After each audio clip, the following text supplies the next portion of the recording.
जय हिंद। आप सभी को स्वागत है आपका तेज चैनल में। तो आज की क्लास में हम लोग social awareness and community development topic से रिलेटेड सारे क्वेश्चन आंसर करेंगे। इस टॉपिक सिंगल टॉपिक से 30 मार्क्स के क्वेश्चन आपके एनसीसी एग्जाम से पूछे जाते हैं। इसमें टोटल नंबर ऑफ क्वेश्चन आपके 20 है। इसी बीच में से आपके क्वेश्चन आंसर इसमें पूछे जाते हैं। ये एनसीसी ए, बी और सी से रिलेटेड तीनों एग्जाम के लिए होगा 2022 एग्जाम के लिए। जिन लोग को हिंदी या इंग्लिश जिसमें आपको मॉडल पेपर चाहिए, डाटा चाहिए अभी के लिए, बाकी तो मैं पीडीएफ और ऐप दोनों अवेलेबल कर दूंगा अभी नवंबर लास्ट या फिर जनवरी स्टार्टिंग तक। तो अभी मैंने इसलिए वेबसाइट का लिंक मैंने आपको जारी कर दिया, वेबसाइट पर डाटा अवेलेबल करा दी हूँ। आप गूगल पे सर्च करेंगे tejas.nccarmy.com, ठीक है। यहाँ पे सारे हिंदी और इंग्लिश दोनों में डाटा अवेलेबल है। इस वेबसाइट का लिंक मैंने डिस्क्रिप्शन बॉक्स में भी दे रखा है। सबसे आप डिस्क्रिप्शन बॉक्स ओपन करना वीडियो का, सबसे ऊपर में वेबसाइट का लिंक दे दिया, ठीक है। वहाँ पे हिंदी और इंग्लिश दोनों में आपको जिसमें चाहिए वहाँ पे अवेलेबल है। और तेजस एनसीसी आर्मी ऐप और पीडीएफ नवंबर के लास्ट या दिसंबर स्टार्टिंग तक अवेलेबल कर दूंगा, ठीक है। बाकी आपकी रोजाना क्लासेस 7:15 पर इवनिंग टाइम में, इवनिंग में 7:15 बजे से ये क्लास आपकी रेगुलर अप्रैल तक चलेगी, जब तक सारे एग्जाम होने जाते, ठीक है। तो रोजाना आपकी क्लास इसी टाइम पे चलेगी। और सबसे पहले जो लोग चैनल को सब्सक्राइब ना किए अब तक, सब्सक्राइब करके बेल आइकन प्रेस करें ताकि आपको नोटिफिकेशन मिलती रहे जब भी क्लास हो या वीडियो अपलोड करूँ। आपको बेस्ट जानकारी यहाँ पे दी जाती है। आप तेजस एनसीसी आर्मी के द्वारा पढ़ाए गए जितने बताए जाते हैं क्वेश्चन आंसर आप याद कर लेते हैं अच्छे से, आपका ए ग्रेड आसानी से आ जाएगा, ठीक है। जितने लोगों ने अब तक पढ़ा सभी लोग का ए ग्रेड से पास है। अब जो नहीं पढ़ते बढ़िया से उनका ब्रेवो 4 ले आता है, नहीं तो ए ग्रेड आसानी से आ जाएगा, ठीक है। अब अपने सीनियर भैया लोगों से पूछना जो लोग अगर यहाँ से प्रिपरेशन किए हैं। तो चलिए हम लोग शुरू करते हैं क्वेश्चन आंसर। आप लोग किसी भी वीडियो तक लास्ट तक देखेंगे, ठीक है। फर्स्ट क्वेश्चन है, एनसीसी कैडेट द्वारा किए जाने वाले सामाजिक सेवाएं क्या है? मतलब सोशल वर्क, कौन कौन से सोशल वर्क एनसीसी कैडेट करते हैं? इसका आंसर होगा पॉइंट सिस्टम में। 5 मार्क्स का क्वेश्चन पूछा जाता है लॉन्ग आंसर में। फर्स्ट पॉइंट रक्तदान, सेकंड वृक्षारोपण, थर्ड स्वच्छता अभियान, फोर्थ प्रौढ़ शिक्षा, फिफ्थ जागरूकता रैली। जैसे आप ब्रैकेट में लिख देंगे कुरीतियों के खिलाफ नशा मुक्त अभियान, दहेज निवारण, बाल विवाह इत्यादि, ये सब जागरूकता रैली। तो ये एनसीसी कैडेट द्वारा किए जाने वाले सामाजिक सेवाएं हैं। Question number second, full form लिखे। आप वीडियो को किसी वीडियो तक क्लास देखें, ठीक है, क्योंकि सारे क्वेश्चन मोस्ट बीबीआई है। फुल फॉर्म लिखे। फर्स्ट एड्स, एड्स का फुल फॉर्म होता है अक्वायर्ड इम्यूनो डेफिशिएंसी सिंड्रोम। आप सारे स्पेलिंग अच्छे से याद रखना, ठीक है। आप इसको हिंदी में भी लिख सकते हैं फुल फॉर्म। सेकंड पीएमजीएसवाई, इसका होता है प्रधानमंत्री ग्राम सड़क योजना। थर्ड एनजीओ, एनजीओ का होता है non governmental organisation.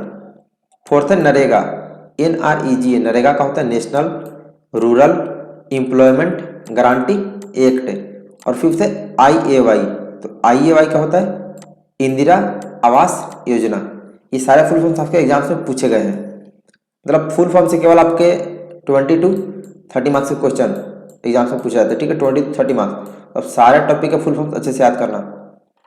Question number third, ads का मुख्य कारण क्या है? What are the main reasons of AIDS? इसका आंसर होगा फर्स्ट पॉइंट असुरक्षित एवं संबंध। सेकंड एचआईवी संक्रमित रक्त लेने से। थर्ड पॉइंट एचआईवी संक्रमित सुई लेने से। फोर्थ पॉइंट एचआईवी संक्रमित माता के द्वारा शिशु पैदा करने से। और फिफ्थ पॉइंट एचआईवी संक्रमित ब्लड से दाढ़ी बनाने से। तो ये सब एड्स होने के मेन रीजन है। ये सारे मतलब ये सब क्वेश्चन आपके अक्सर रिपीट करते रहते हैं, ठीक है। अब आप देख लो, इसमें केवल 20 क्वेश्चन आपको इस टॉपिक से याद करने हैं और उसी से 30 मार्क्स का क्वेश्चन पूछा जाता है, ठीक है। तो आप सारा टॉपिक क्लियर करना, आपका ए ग्रेड आसानी से आ जाएगा। जितने आपको तेज सेंशन में पढ़ाया जाएगा आप उतना अच्छे से पढ़ ले, ए ग्रेड आसानी से आएगा। Question number fourth multiple choice question, मतलब ऑब्जेक्टिव टाइप क्वेश्चन है। इसमें आपको ये ऑप्शन नहीं बताऊंगा, डायरेक्ट आंसर, ठीक है, ताकि आपको याद करने में सुविधा होगी। फर्स्ट क्वेश्चन, दहेज प्रथा के विरुद्ध अधिनियम कब बनाया गया? तो दहेज प्रथा के विरुद्ध अधिनियम 1961 में बनाया गया था, 1961 में। सेकंड रक्तदान करने हेतु न्यूनतम उम्र क्या है? तो रक्तदान के लिए यानी ब्लड डोनेशन के लिए कम से कम आपकी एज 18 वर्ष होनी चाहिए। थर्ड क्वेश्चन एचआरडी का मतलब है? एचआरडी का मतलब होता है human resource development. Fourth number कन्या विवाह हेतु न्यूनतम उम्र क्या है, यानी लड़कियों की शादी के लिए न्यूनतम एज क्या है? तो 18 वर्ष यानी 18 वर्ष है। फिफ्थ एचआईवी का मतलब है, मतलब क्या उसका मतलब होता है? तो एचआईवी का होता है human immuno deficiency virus. Sixth मताधिकार करने हेतु न्यूनतम आयु क्या है, यानी वोट देने के लिए? तो वोटिंग के लिए न्यूनतम एज 18 वर्ष 18 ईयर्स होना चाहिए। क्वेश्चन नंबर 7, नरेगा को मनरेगा के रूप में नाम कब दिया गया, किस ईयर में? तो ये 2009 में दिया गया था नरेगा को मनरेगा के रूप में। क्वेश्चन नंबर 5, परिवार नियोजन क्या है? इसका आंसर आप लिखेंगे सबसे पहले, जिस तरह से हमारे देश में जनसंख्या की वृद्धि हो रही है वह अत्यधिक दुखदायी है। इसके बाद पॉइंट सिस्टम में आएंगे। फर्स्ट पॉइंट, परिवार नियोजन कार्यक्रम का व्यापक प्रचार किया जाए। सेकंड पॉइंट, बच्चों की आयु में अंतर रखने हेतु परिवार नियोजन संबंधी सामग्री अपनाना चाहिए। थर्ड पॉइंट, बाल विवाह एवं बहु विवाह कुप्रथा पर रोक लगाई जाए। और फोर्थ पॉइंट, अधिक बच्चों को जन्म देने वाले माता पिता को हतोत्साहित किया जाए, मतलब जो ज्यादा बच्चे पैदा करते हैं उनको डराया जाए, धमकाया जाए। क्वेश्चन नंबर 6, जोड़ी मिलाए यानी मिलान करो है। इधर फर्स्ट है पारा जंपिंग, इसका होगा पारा जंपिंग आगरा में होता है, पारा जंपिंग एक्टिविटी आगरा में कराई जाती है, तो फर्स्ट का ई होगा, आप क्रॉस से नहीं मिलेंगे, ठीक है, ऐसे बगल में आंसर लिखना है। सेकंड है माउंटेनियरिंग इंस्टीट्यूट, तो माउंटेनियरिंग इंस्टीट्यूट एचएमआई दार्जिलिंग में स्थित है, तो सेकंड के पहले ए लिख देंगे। थर्ड है रक्त समूह, तो ए बी एंड ओ ये ब्लड ग्रुप यानी रक्त समूह है, तो थर्ड के बगल में आप सी लिख देंगे। फोर्थ है डेंगू, तो डेंगू मच्छर के काटने से होता है, तो फोर्थ के बगल में बी लिख दिया जाएगा। फिफ्थ है पर्यावरण दिवस, तो पर्यावरण दिवस यानी इन्वायरमेंट डे प्रत्येक वर्ष 5 जून को मनाते हैं, 5 जून को, तो फिफ्थ के बगल में यहाँ पर डी लिख देंगे। इस तरह से आपको मिलान करो आंसर बनाना, ठीक है। नेक्स्ट क्वेश्चन नंबर 7, ये भी मिलान करो है, एक बार ये पूछा गया एक बार और। फर्स्ट, दहेज प्रथा, दहेज प्रथा विरुद्ध अधिनियम 1961 में बनाया गया था। सॉरी यहाँ पे ऑप्शन में ये ऑप्शन पहले का ही, ठीक है, तो फर्स्ट का आप यहाँ पे ई लिख देंगे, यहाँ पे ई हो जाएगा, ठीक है। सेकंड है एड्स, असुरक्षित यौन संबंध करने से एड्स होता है, तो सेकंड के बगल में डी लिख देंगे, सेकंड का डी हो जाएगा। थर्ड है कैंसर, तो गुटखा के कारण कैंसर होता है, थर्ड के बगल में ए लिख देंगे, थर्ड का ए हो जाएगा। फोर्थ है टी का मतलब होता है नो पार्किंग, फोर के बगल में बी लिख देंगे, यहाँ पे बी हो जाएगा। और फिफ्थ है HAM, तो HAM रेडियो को बोला जाता है हाई एंड माइट, तो फिफ्थ के बगल में सी, इसका सी हो जाएगा। तो मिलान को आपको इस तरह से मिलाना है, क्रॉस से नहीं मिलाना, ठीक है, नहीं तो आपके मार्क्स कट जाएंगे। क्वेश्चन नंबर 8, एनसीसी कैडेट्स आतंकवाद के विरुद्ध ऑपरेशन में कैसे सहायता करेंगे? इन सब क्वेश्चन का आंसर आपको कहीं नहीं मिलेगा, ना तो पढ़ाया जाएगा, तो आप अच्छे से सारे क्वेश्चन याद करना, ठीक है। एनसीसी कैडेट्स आतंकवाद के विरुद्ध ऑपरेशन में कैसे सहायता करेंगे? इसका आंसर होगा फर्स्ट पॉइंट, आपको पॉइंट सिस्टम में ही आंसर देना है। फर्स्ट पॉइंट, आतंकवाद को बढ़ावा देने वाले तत्वों को चिन्हित करके प्रशासन को बताकर यानी कानून को बताएंगे। जैसे आपको पता चले कि ये व्यक्ति सोशल से रिलेटेड कुछ गलत काम कर रहे हैं तो पुलिस प्रशासन को बताएंगे। सेकंड पॉइंट, आतंकवाद के विरुद्ध जागरूकता रैली निकालकर। थर्ड, आतंकवाद से होने वाले नुकसान तथा मौलिक कर्तव्य बताकर, मतलब लोगों को जागरूक करेंगे, आतंकवाद से क्या नुकसान होता है लोगों को बताएंगे और उनके मौलिक कर्तव्य मौलिक अधिकार के बारे में बताएंगे। फोर्थ पॉइंट, लोगों को किसी के बहकावे में न आने की सलाह देकर। फिफ्थ पॉइंट, सरकारी योजनाओं के लाभ के बारे में लोगों को बताकर। और सिक्स्थ पॉइंट, लोगों को शिक्षा के प्रति जागरूक करके एनसीसी कैडेट आतंकवाद के विरुद्ध ऑपरेशन में सहायता करेंगे। तो ये सारे पॉइंट्स होगा, 6 पॉइंट्स बताए हुए आपको, क्वेश्चन 5 मार्क्स का ही पूछता है वैसे, ठीक है, तो आप सारे पॉइंट याद रखना। नेक्स्ट क्वेश्चन नंबर 9, एनजीओ का प्रकार क्या है? एनजीओ का full form non governmental organization, मतलब गैर सरकारी संस्था का प्रकार। तो यह 4 प्रकार का होता है। फर्स्ट इंगो, इसका फुल फॉर्म है अंतर्राष्ट्रीय गैर सरकारी संगठन। सेकंड बिंगो, व्यापार उन्मुख अंतर्राष्ट्रीय गैर सरकारी संगठन। थर्ड रिंगो, धार्मिक अंतर्राष्ट्रीय गैर सरकारी संगठन। और फोर्थ है एंगो, पर्यावरणीय गैर सरकारी संगठन। आप केवल इतना भी लिखेंगे ना आपको मार्क्स मिल जाएगा, ठीक है, केवल ये चारों, उसके प्रकार ही पूछा है। क्वेश्चन 3, 4 या 5 मार्क्स का होगा, ठीक है, तो आप इतना याद रखना। क्वेश्चन नंबर 10, टाइम मैनेजमेंट किस प्रकार किया जाता है? इसका आंसर होगा फर्स्ट पॉइंट, अपने समय का सदुपयोग करके। सेकंड, लंबी अवधि के लक्ष्यों की पहचान करके। थर्ड, दैनिक व साप्ताहिक योजनाएं बनाकर। फोर्थ पॉइंट, व्यवस्थित करके प्रभावी ढंग से कार्य करके। फिफ्थ, अपने स्वास्थ्य का ध्यान रखकर ताकि आपका हेल्थ खराब ना हो, आपकी तबियत ना बिगड़े। इस तरह से टाइम मैनेजमेंट किया जाता है, मतलब समय का सदुपयोग। क्वेश्चन नंबर 11, देश के 5 बड़े सामाजिक समस्याओं को लिखे।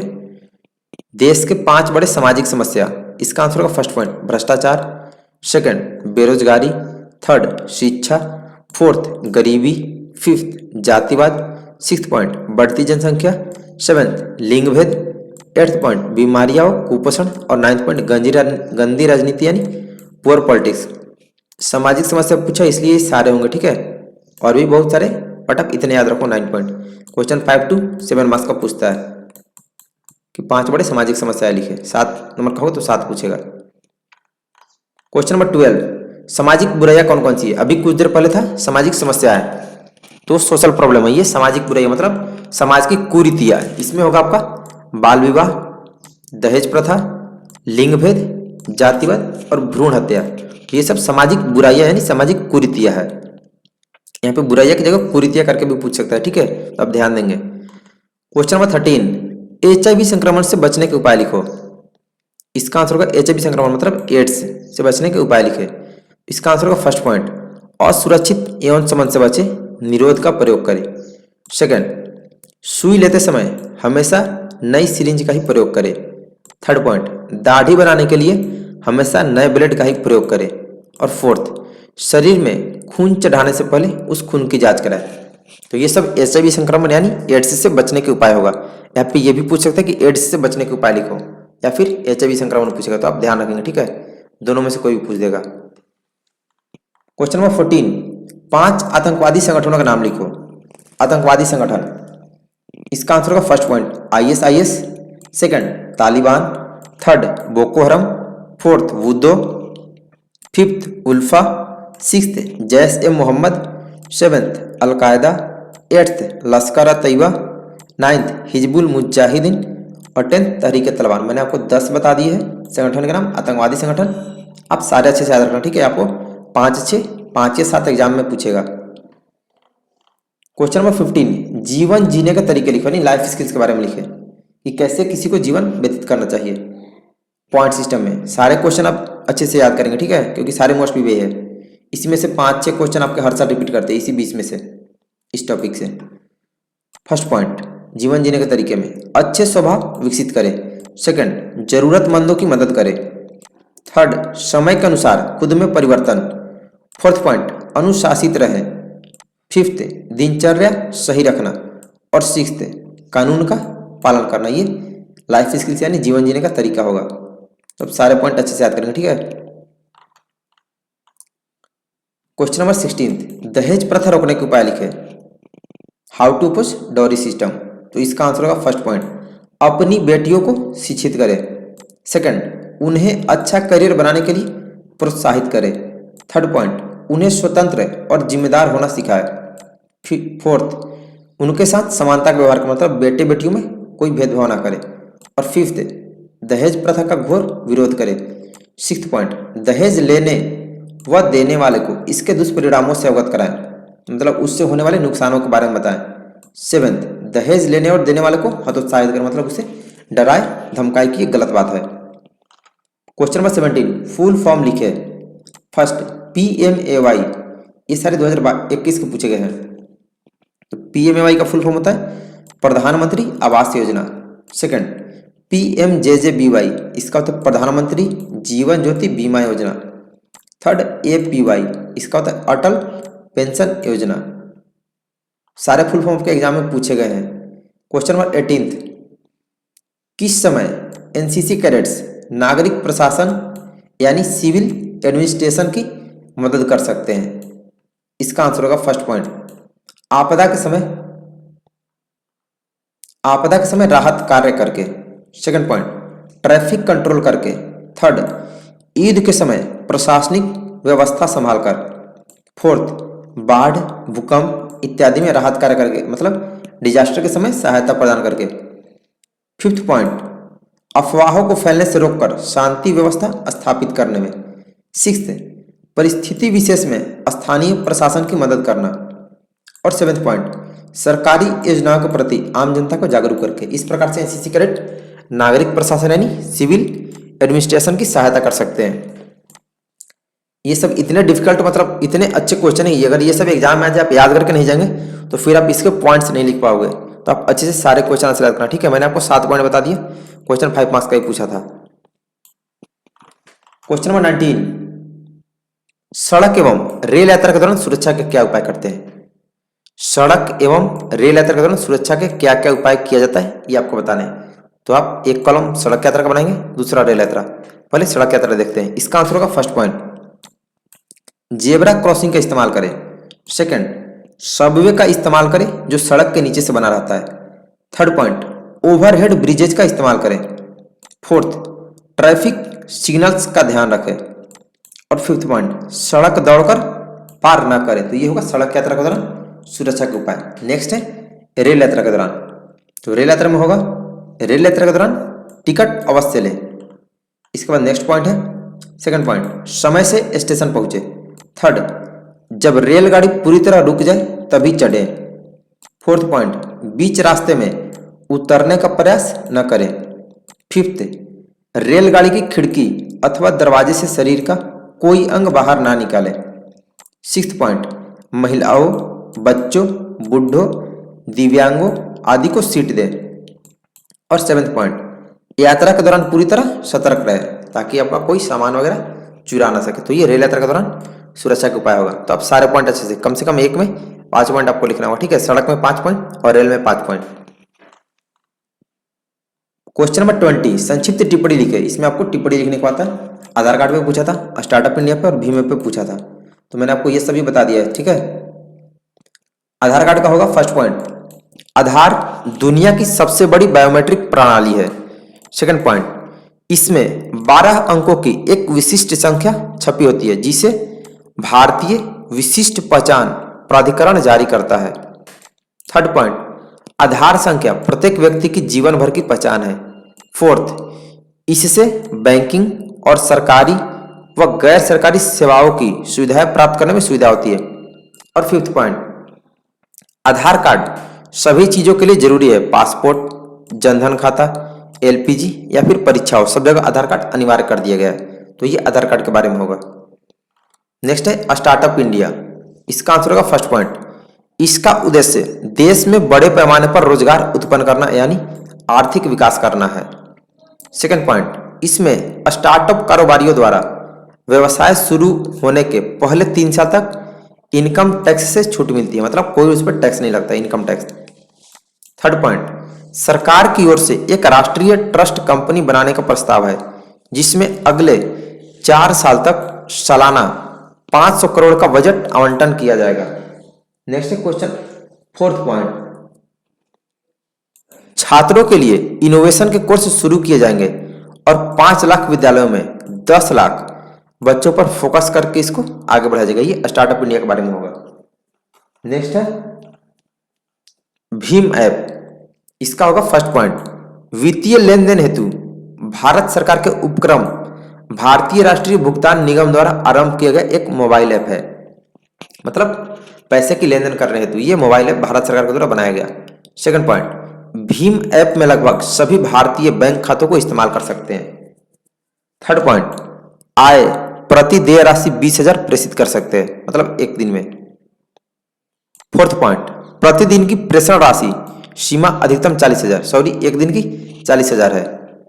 फिफ्थ पॉइंट, भीम ऐप फिलहाल 12 भाषाओं का समर्थन करता है। इसमें अभी 12 भाषाओं को सम्मिलित किया गया भीम ऐप पर। सिक्स्थ पॉइंट, प्रतिदिन किसी बैंक से अत्यधिक 20 बार पैसा प्रेषित किया जा सकता है, मतलब आप किसी भी बैंक से 20 बार पैसा की लेन देन कर सकते हैं ऐप के द्वारा, इस भीम ऐप के द्वारा। तो ये भीम ऐप के बारे में जानकारी होगा। इस टॉपिक में आपका टोटल इतने ही क्वेश्चन थे, टोटल 20 क्वेश्चन थे। तो आप लोग सारे क्वेश्चन अच्छे से याद करेंगे। बाकी मैंने आपको बता ही दिया कि इंग्लिश और हिंदी दोनों में अभी डाटा वेबसाइट पे अवेलेबल कर दे, जिसका लिंक डिस्क्रिप्शन बॉक्स में सबसे ऊपर में दिया हूँ। वीडियो को सभी लोग लाइक कर दें और जो लोग चैनल को सब्सक्राइब नहीं किया सब्सक्राइब करके बेल आइकन प्रेस कर दें। पीडीएफ और ऐप मैंने आपको बता दिया, नवंबर के लास्ट या फिर दिसंबर स्टार्टिंग तक अवेलेबल करा दूंगा, जो कि काफ़ी हेल्पफुल होगा। आप उसको आसानी से प्रिंट निकलवा सकते हैं। सबसे मेन उसमें होगा आपका practice model paper, practice model set paper, जो कि आप उसको प्रिंट निकलवा के फिर याद करने के बाद लिमिट समय में 3 घंटे का समय होता है आपका रिटन टेस्ट में, तो आप 2 घंटे 45 मिनट में उसको सॉल्व करने का कोशिश करेंगे, ठीक है। तो प्रैक्टिस है जो उसमें मोस्ट भी वही होगा, बाकी उसमें आपके प्रैक्टिकल के पेपर होंगे, मॉडल क्वेश्चन पेपर होगा, टॉपिक वाइज नोट्स होंगे और प्रैक्टिस वाला, ये 4 चीज उसमें होगा, ठीक है। बाकी इसी तरह से आपकी रोजाना क्लास 7:15 पर इवनिंग टाइम में ही चलेगी, 7:15 पर रोजाना रेगुलर, अप्रैल तक अब चलेगा क्लास, ठीक है। चलिए मिलते हैं नेक्स्ट वीडियो में। चैनल को सभी लोग सब्सक्राइब कर ले जरूर नहीं किए ताकि आपको नोटिफिकेशन मिलती रहे। तो आज के लिए इतना ही, धन्यवाद, जय हिंद।